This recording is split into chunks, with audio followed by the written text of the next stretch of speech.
Hello dear students of class +1। पिछले कल हमने यूनिट 2 के सेशन 1 का पार्ट 1 डिस्कस किया था। आज हम यूनिट 2 उसके सेशन 1 का पार्ट 2 डिस्कस करेंगे।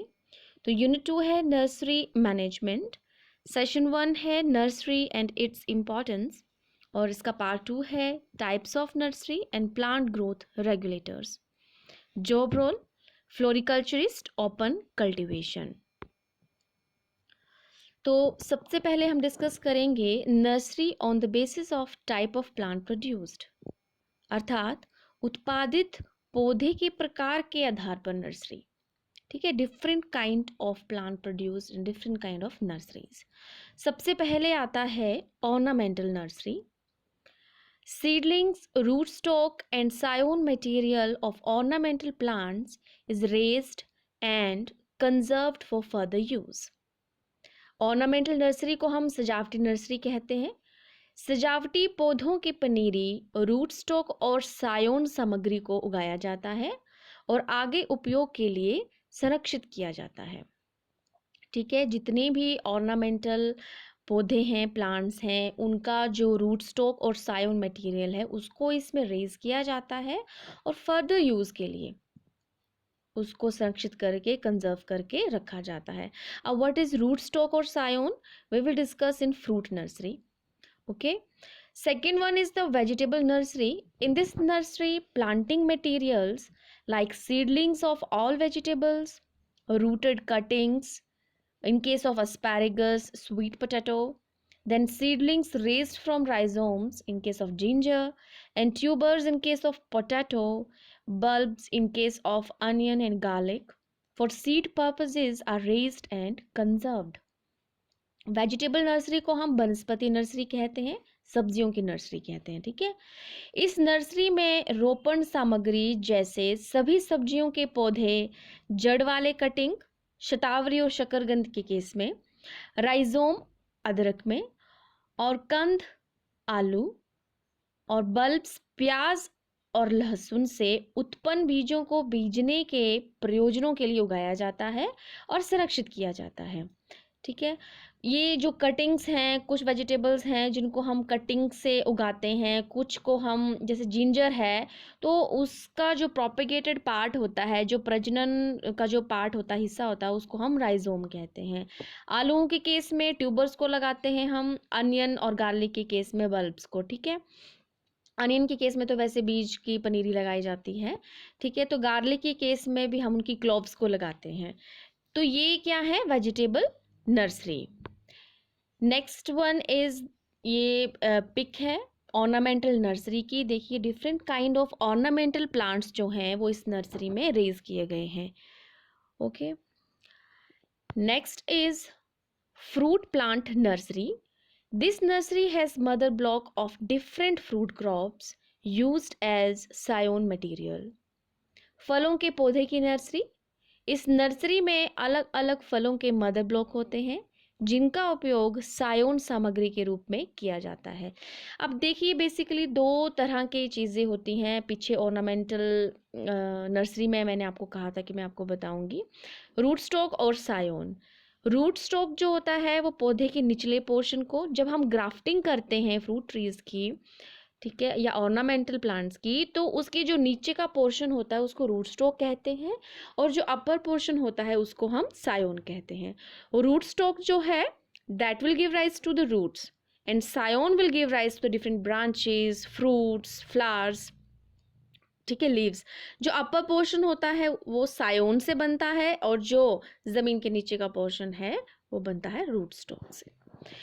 तो जो सायोन अच्छा होगा, अब सायोन जो है वो हमें बेस्ट मदर ब्लॉक से लेना चाहिए। जो मदर ब्लॉक है वो प्लांट होता है, वो best fruiting plant, best flowering plant, पेड़ होना चाहिए, प्लांट होना चाहिए, जिससे हम सायोन लेते हैं। फिर उस सायोन को हम रूट स्टॉक के साथ जोड़कर उसकी ग्राफ्टिंग करते हैं। ठीक है, तो best quality of mother block जो है वो फ्रूट प्लांट नर्सरीज में रेज किए जाते हैं। Next one is forest nursery. Seedlings of big trees like gulmohar, oak, eucalyptus, etc. are commonly found in a forest nursery. Forest nursery को one nursery कहते हैं।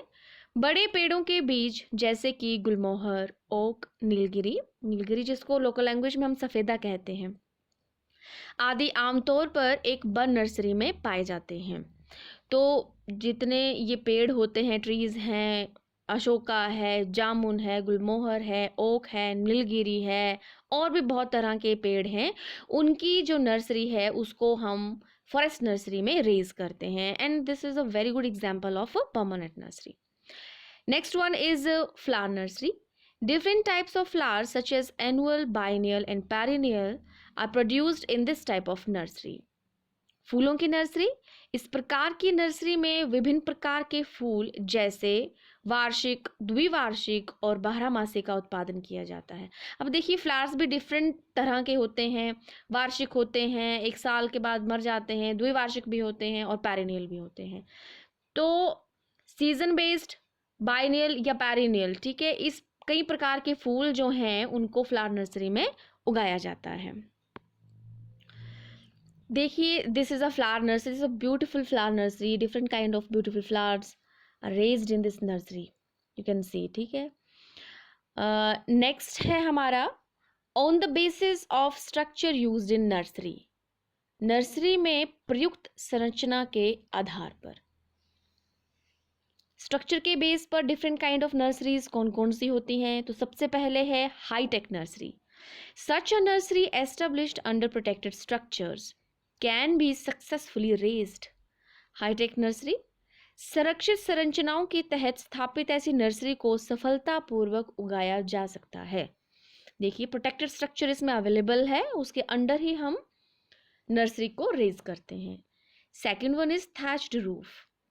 In this type of nursery, thatched roof is constructed over the nursery beds. This protects the seedlings from damage from extreme wind, rain, temperature, or hot sun, etc.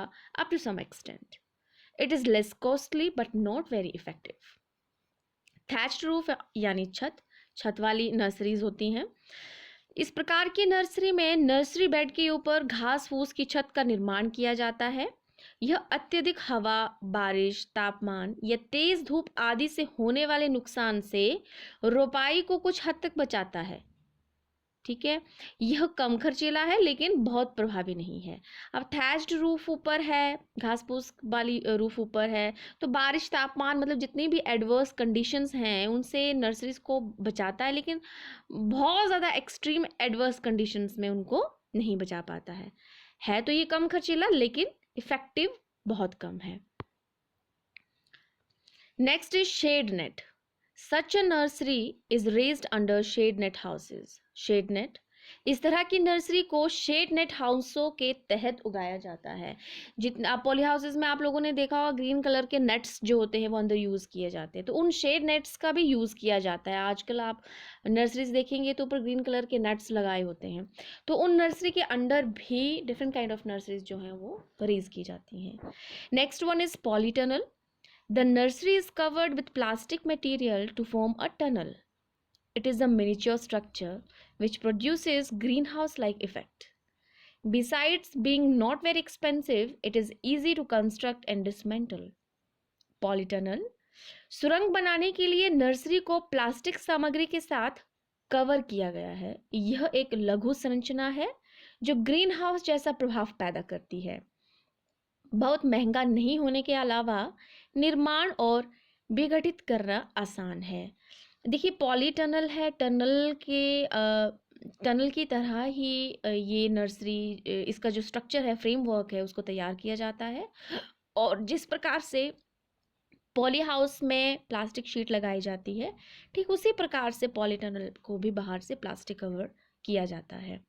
ठीक है, और अगर plastic से हमने उसको cover किया हुआ है तो ग्रीन हाउस इफेक्ट देगा, कार्बन डाइऑक्साइड कंसंट्रेशन इंक्रीज होगी, जिसके कारण पौधे का जो ग्रोथ रेट है वो भी बढ़ेगा. तो ये महंगी तो नहीं है, इसका निर्माण करना इजी है और इसको तोड़ना, इसको डिसमेंटल करना भी इजी है.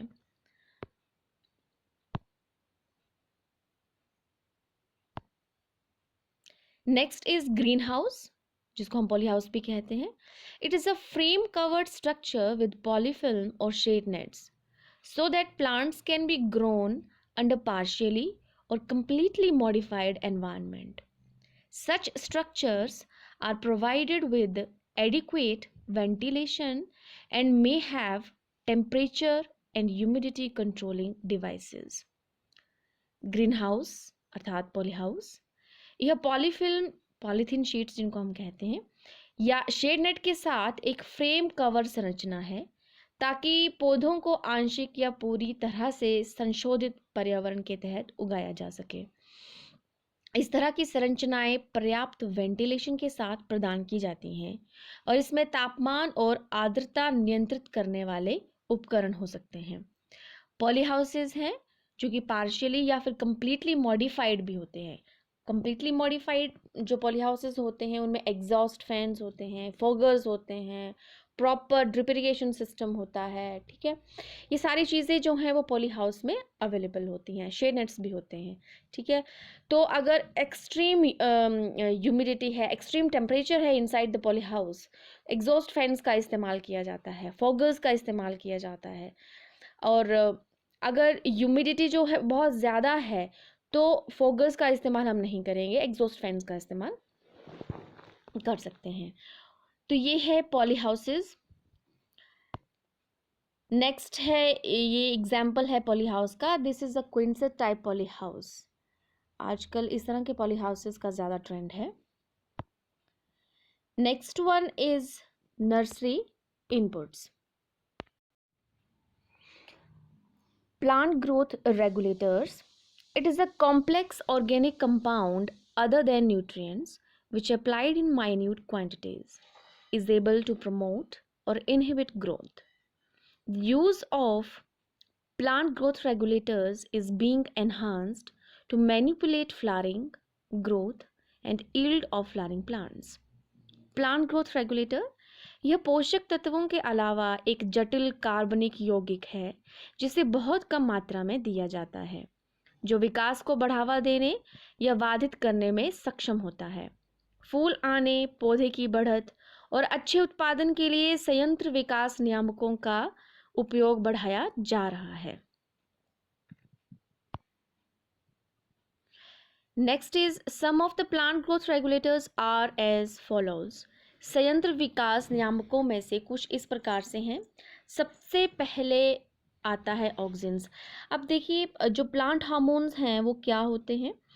हार्मोन जो है वो जटिल कार्बनिक पदार्थ होते हैं जो सेल और ग्रंथि से निकलते हैं। वृद्धि, विकास हो गया या प्रजनन जो है उनमें सहायता करते हैं। प्लांट और जो एनिमल्स होते हैं वो दोनों के अपने अपने हार्मोन्स होते हैं, लेकिन पौधे में पाए जाने वाले हार्मोन्स को प्लांट हार्मोन्स कहते हैं, मींस फाइटो हार्मोन्स कहते हैं, ठीक है। प्लांट्स के अलग अलग भागों में बहुत कम मात्रा में पहुंचकर वृद्धि करते हैं और उनके मेटाबॉलिक एक्शन को भी नियंत्रित करते हैं। तो प्लांट ग्रोथ रेगुलेटर्स जो होते हैं ये कार्बनिक कंपाउंड्स होते हैं जो पौधे से उत्पन्न नहीं होते, परंतु प्लांट हार्मोन्स की तरह ही ये कार्य करते हैं, ठीक है। उन्हें हम ग्रोथ रेगुलेटर्स कहते हैं। अब ऑक्सिन्स की हम बात करते हैं। तो in a plant auxins are synthesised in the apical portion of stem and root.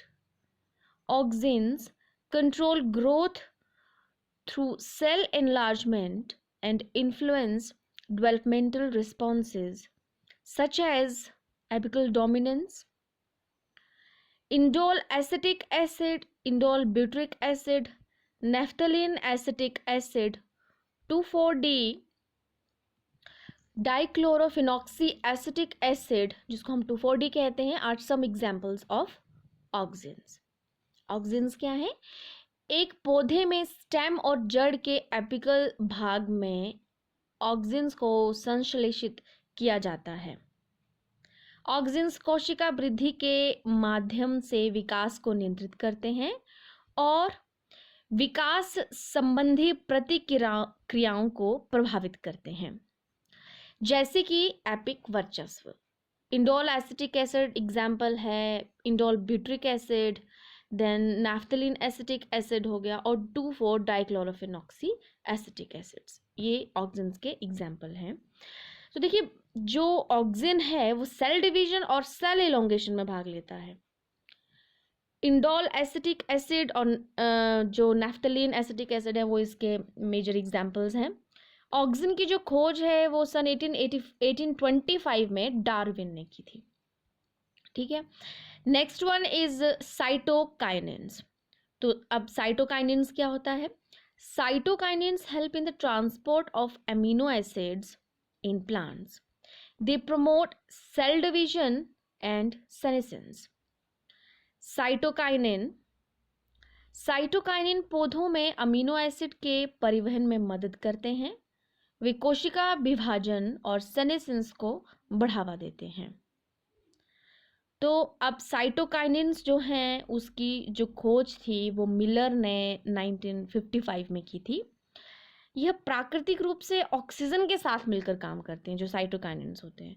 इनका मुख्य कार्य जैसे कि बताया है कि ये सेल डिवीजन और डेवलपमेंट में काम करता है। नेक्स्ट आ गया gibberellins. They control cell division and elongation in plant shoots. For example GA3। Gibberellins वे पौधे के अंकुर में कोशिका विभाजन और बढ़ावे को नियंत्रित करते हैं। उदाहरण के लिए GA3। अब जिब्रेलिन्स जो है वो एक जटिल कार्बनिक कंपाउंड है। इसको जिब्रेलिक एसिड जो है वो कार्बनिक कंपाउंड है। ठीक है, इसकी खोज जो है वो जापानी वैज्ञानिक थे कुरसोवा, उन्होंने 1926 ईस्वी में की थी। अब इसके जो छिड़काव के द्वारा क्या होता है कि बड़े आकार के फल और फूलों का उत्पादन जो है वो किया जाता है। अब जिब्रेलिन जो है उसका जो मेजर काम है ये क्या करता है? बोने पौधे जो होते हैं उनको लंबा करता है, फूल बनने में भी मदद करता है, बीजों के अंकुरित होने में भी मदद करता है। Next one is ethylene. It is a gaseous hydrocarbon and known as a ripening hormone. For example ethephon and ethrel. अब इथिलीन क्या है? यह एक गैसीय हाइड्रोकार्बन है और इसे पकने वाले हार्मोन के रूप में भी जाना जाता है। उदाहरण के लिए इथेफोन या फिर इथ्रल। ये एकमात्र ऐसा हार्मोन है जो गैसीय रूप में पाया जाता है। ठीक है, इस हार्मोन को बर्ग ने 1962 ईस्वी में इसकी खोज की थी। फलों को पकाने में ये सहायता करता है नॉर्मल वे में। इथिलीन जो है इसको आप ऐसे याद रख सकते हैं, राइपनिंग हार्मोन है ये। नेक्स्ट आ गया abscisic acid. It is generally considered as a growth inhibitor because of its effects on growth inhibition or senescence. It is also involved in metabolic activities of plant. For example, abscission of leaf and fruit ripening. अब abscisic acid क्या है? यह आमतौर पर विकास अवरोधक के रूप में माना जाता है। विकास अवरोध या अल्पता पर इसके प्रभावों के कारण यह पौधे की चयापचय गतिविधियों में भी शामिल है, जैसे कि पत्तों का झड़ना और फलों के पकने में अवरोध पैदा करता है। अब जो ये एब्सिसिक एसिड है इसकी जो खोज है वो कांस एवं एडिकॉट ने 1961-65 में की थी। इसके बाद बेयरिंग ने भी इसकी खोज की थी। यह बेसिकली ये जो एब्सिसिक एसिड है ये ग्रोथ इनहिबिटिंग हार्मोन्स होता है। ठीक है, पत्तियों के विलगन में ये मुख्य भूमिका निभाता है, फ्लावरिंग में ये बाधक होता है। एंटी माइक्रोबियल हार्मोन भी होता है जो बीजों या कलियों के अंकुरण को संतुलित करके उन्हें सुप्त बनाए रखता है। ठीक है, उनको सुप्त अवस्था में इनको रखता है। नेक्स्ट आ गया हमारे पास application of PGR means plant growth regulators का आवेदन। Growth regulators are applied in very low concentrations, that is in parts per million ppm. 1 milligram in 1 liter of water gives 1 ppm solution. PGR का आवेदन। Growth regulator बहुत कम सांद्रता में लागू किए जाते हैं, यानी प्रति मिलियन ppm भागों में। अब ये ppm कैसे बनता है? इसमें क्या होता है कि 1 लीटर पानी में 1 मिलीग्राम PGR अगर हम इस्तेमाल करते हैं तो वो 1 ppm घोल बनाता है। Next is formulation of PGR. Growth regulators may be applied in powder form or paste form or as spray solution. PGR का गठन कैसे है? विकास नियामकों को पाउडर के रूप में या पेस्ट के रूप में या स्प्रे समाधान के रूप में इसका इस्तेमाल किया जाता है। सो डियर स्टूडेंट्स, ये था आज का टॉपिक जिसमें हमने डिफरेंट टाइप्स ऑफ नर्सरीज को पढ़ा है on the basis of plant produced, on the basis of structure used. After that हमने प्लांट ग्रोथ रेगुलेटर्स के बारे में पढ़ा है। आई होप आपको ये सेशन पसंद आया होगा। अब नेक्स्ट सेशन में हम क्या पढ़ेंगे? सबसे पहले हम नेक्स्ट सेशन में पढ़ेंगे ग्रोइंग मीडियाज। पोट में जो डिफरेंट काइंड ऑफ मीडिया जो हम यूज़ करते हैं उनके बारे में हम पढ़ेंगे। Next one is potting mixtures. Potting mixtures का हम इस्तेमाल करते हैं पोट्स में, तो वो पॉटिंग मिक्सचर किस किस से बनता है और कितनी कितनी मात्रा में वो डलता है उसके बारे में हम पढ़ेंगे। After that we will discuss the nursery bed and its importance. अब नर्सरी बेड क्या होता है और उसका क्या महत्व है उसके बारे में हम जानकारी लेंगे। Thank you.